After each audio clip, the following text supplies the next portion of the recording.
Caterpillar muna siya, di ba? Tapos, hatching na yung caterpillar. Aalis na naman kami ni Joy Joy. Yeah! Hapon na. Alis kami. Punta kami doon. Gala-gala. No, baby. Ang tahimik dito. Dito masarap tumira. Uy, may yellow butterfly. Hi! Hindi mo yan mahuhuli. Huwag na. Halika na. Shh. Huwag mong hulihin. Kawawa naman. Ay, sige. Tingnan yung mga anak nyo.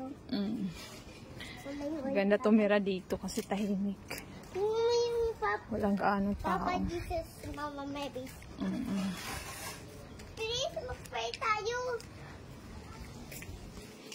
Ang ganda ng ano. May tindahan din sila dyan, oh. Opo. May rabbit. May rabbit sila doon. Uy, ano yan kaya? Tawag na. Tapos ang daming ano dito. Ang daming bahay na mga parang inabandona na.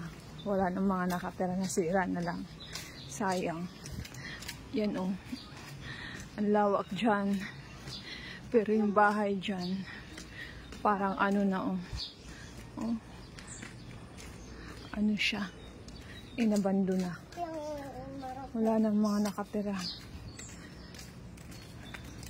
Wala kang makikita ang mga tao dito na nagmamaritis. Oh.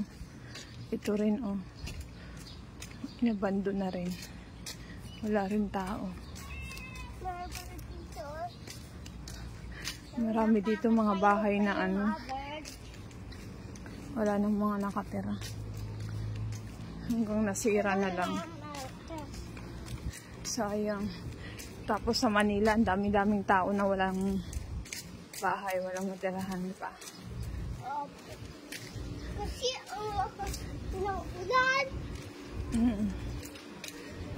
Ito pa, meron pa ditong bahay na ano, na ilabando na rin. Yan yung may